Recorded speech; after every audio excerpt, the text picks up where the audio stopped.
tingnan natin yung sinayang natin. So yan, hindi ganun siya nagkuano kasi malaki yung kaldero natin, hindi siya nag-apaw. So susubukan natin dito, kaya kung baga nag-apaw yung tubig, lagyan natin dito. Yan po yung kahalaga ng dyan. Itong ating stainless plate, yan po.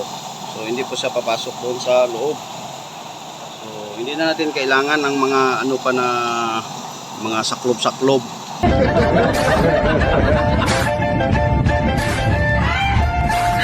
Please subscribe naman guys, maawa kayo sa monkey.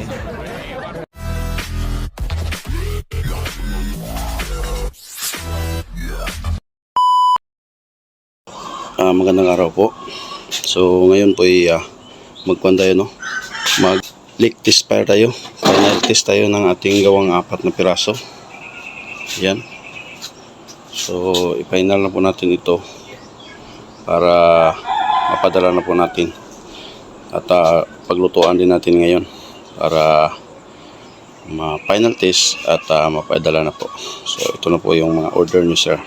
So ikuha na lang natin, diretso din muna ito para makita din ng mga bumili na yun yung pagpaapoy.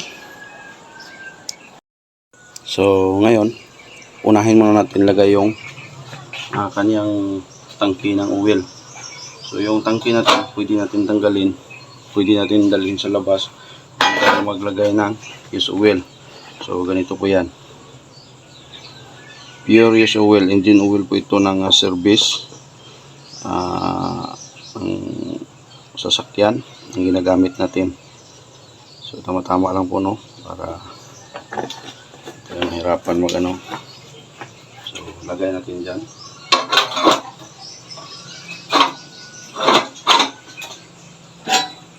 Tapos ito, yan, lagayan natin ito.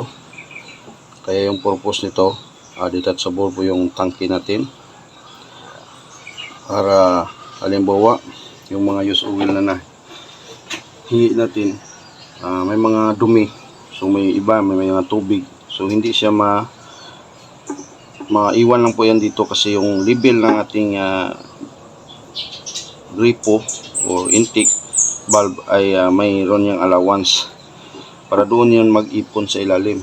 So kung halimbawa pag kuha na siya, may mga dumi, tanggalin na lang po at lilinisan.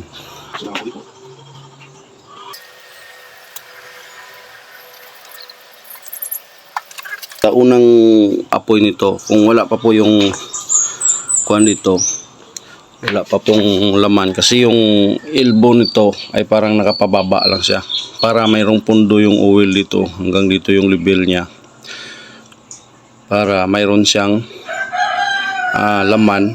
Ito yung ginagawa nating trap para hindi bumalik yung usok dito sa kanyang intake.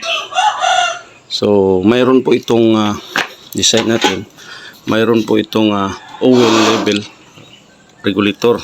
Ayan din po. So ayan, kung halimbawa makuha na yung level niya dyan, kusa na pong lalabas dito. So sasahuran na lang po natin yan ng lata. Kahit ano po yung isahod natin, basta hindi lang po masunog. Yan, lahat na po ito, mayroon na po ito. So ang gagawin natin, una, i-open muna natin dito. Yan, kumbaga punduhan muna natin yung kanyang elbow dito na pundo ng, para mayroon siyang pundo na oil para hindi bumalik yung usok. So yan po yung design. So hihintayin nyo na lang na pag may tumulo na doon, i-off nyo na, kasi mamaya nyo na papatak-patak pag umapoy na yun, kasi yung una nating ipapoy yung crudo para madali siyang mag-init. So ito, in-off na natin, no, kasi may pumasok na po na oil. So yan po yung i-off muna natin yung intake para papuyin natin. So tapusin muna natin dito. pati yung sa kabila para tispire na natin. So ilagyan ko muna ito ng mga trap. Yung mga trap niya.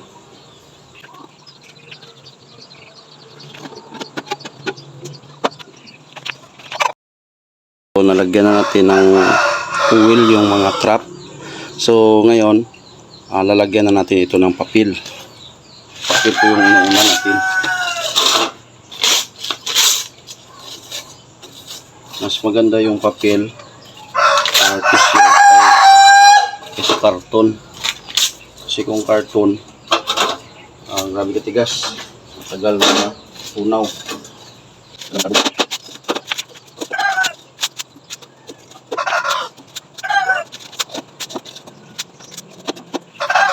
Ngayon, lagyan na natin ng krudo. So ilagay muna natin dito sa lata para tayo mahirapan maglagay. So, yan po. Ito yung pong gagawin nyo.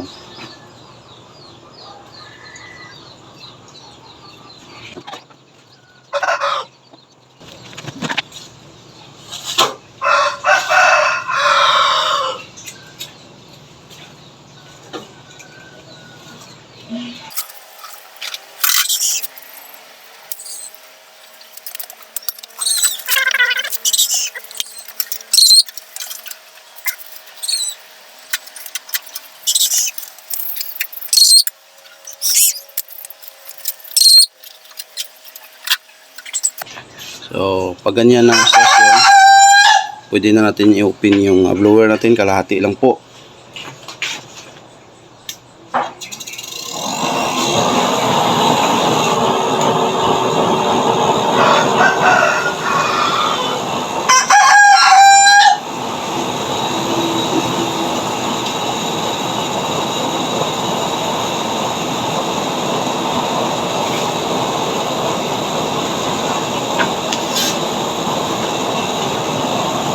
So yung kwan dyan, hihintayin na lang natin maubos yung kanyang krudo at papel bago natin siya ipapatak dito sa kanyang gripo.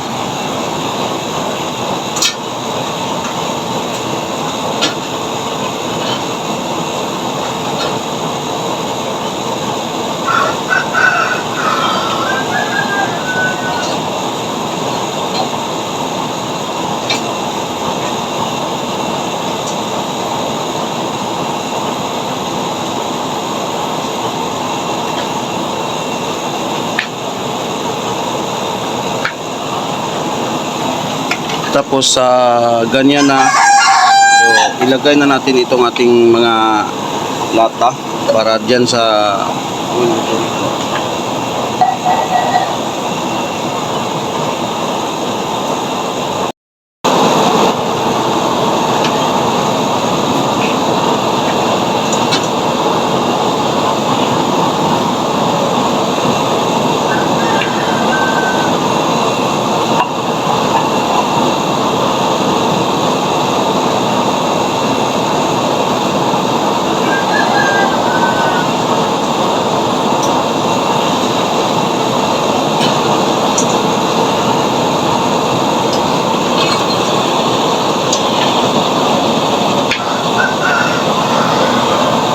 pag ganyan na, pwede na natin i-open itong gate valve. Patakot natin ito.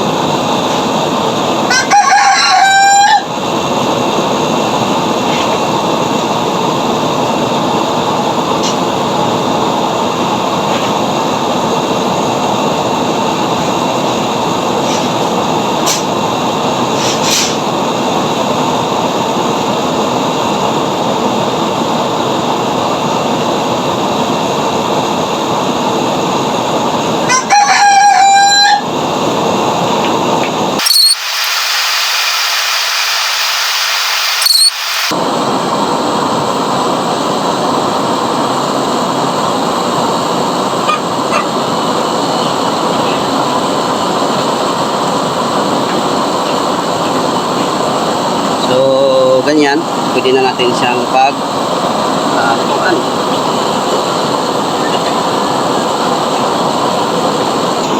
So mag-init na siya, doon na po natin makikita yung kanyang mga blow flame. So yun yung malakas. So itong pinalakasan natin, itong dalawa.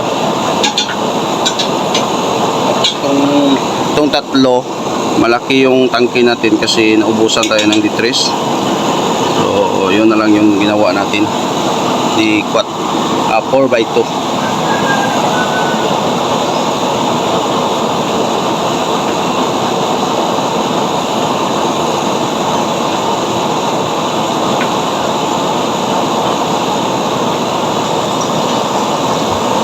Yung mga umusok, minute na po yung kanya na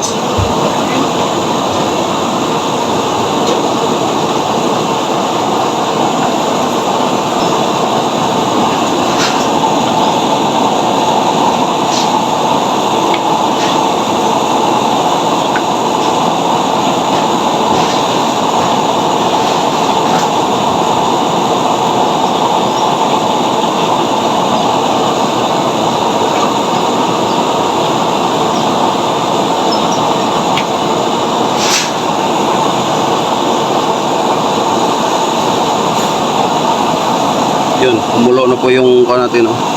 Na-correct.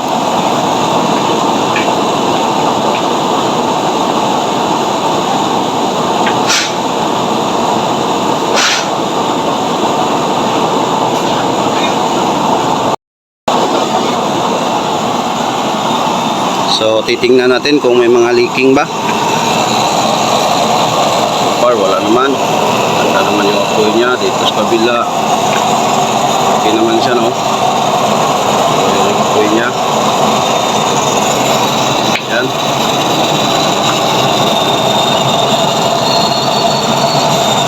Ayan, kumulo na yung natin, no?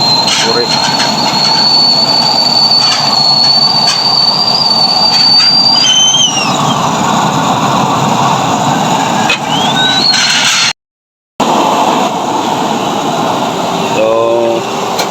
Ngayon, magsasaing tayo. Dito tayo magagamit o gamitan natin ang anti-apaw. Ito.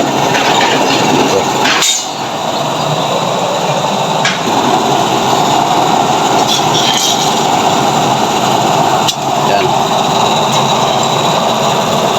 Grabe ka, ano, ganda na ng mga apoy nila.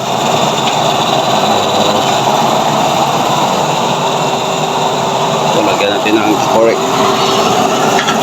Para paginitan, para pagliguan ng anak natin. So ayan, oh. Napulo na din, oh.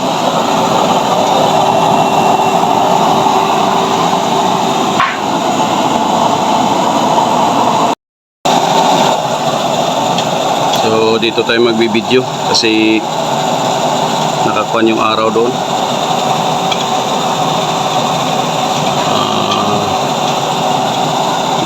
Light effect siya. So far napakaganda ng mga apoy nila. Ito. Ayos. Ayan. Mas maganda na.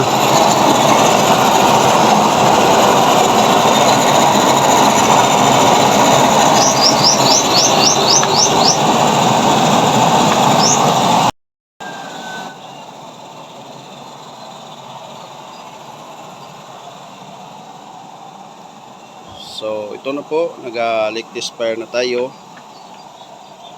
Ito po yung order nila ni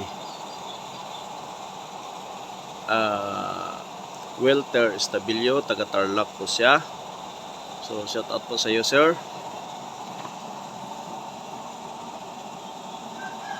Full payment na po si sir with power bank adapter. So si Terjik Dong, taga Bukidnon, nag-down ng 1,000. Si Dante Ditsuso, naka-full payment na po ito. Taga dito sa amin, kasamahan ko sa trabaho. Pang-apat na po ito ni Sir Dante.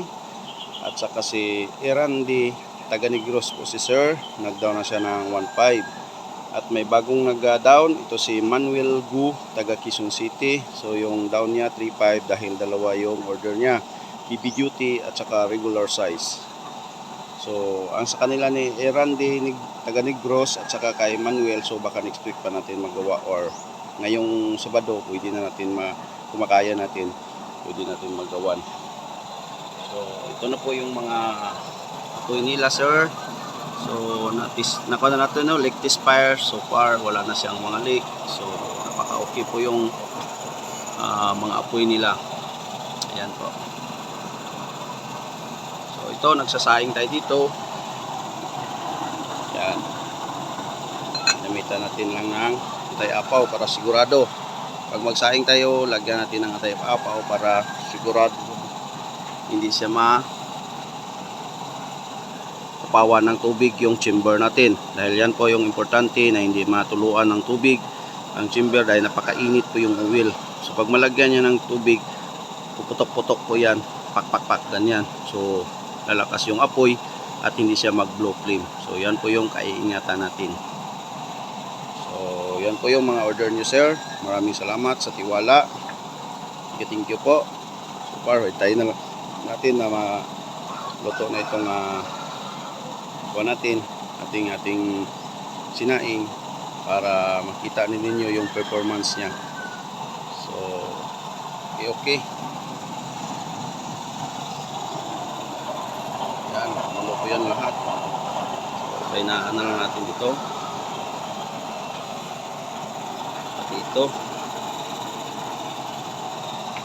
Dito hayaan na lang natin kasi nagsasaing pa tayo.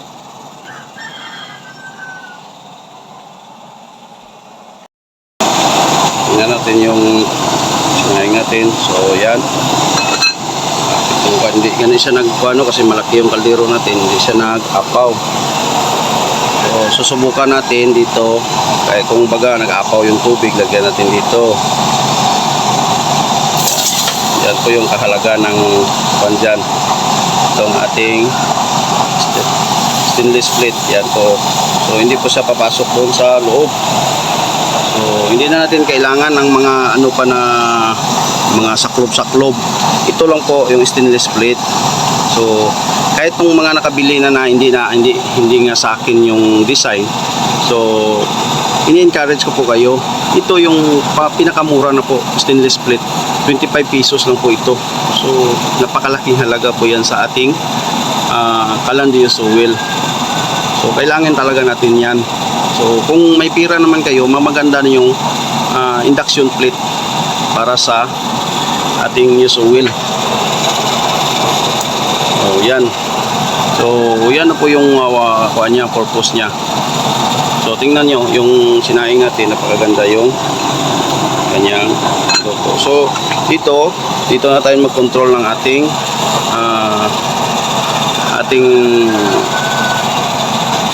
controller. So yan, control na natin. Pwede na tayo magpa-in-in dyan. So pa-in-in na lang tayo para unti-unti na lang yung apoy.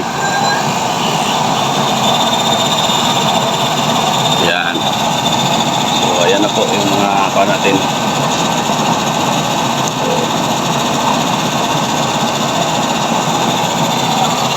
Okay. So yan. Ganda din ng mga apoy, no? Ito, kulang na yan ng oil dito. Okay, yan. Maraming salamat po sa panonood. Okay na po yung sinaing natin. Naluluto na po ito. So, okay. And thank you po sa panonood. Maraming salamat sa suporta. So shoutout po sa lahat ng gumagawa ng kalan. At sa mga supporter natin, shoutout po sa inyo. Maraming salamat sa suporta. Thank you. Bye-bye.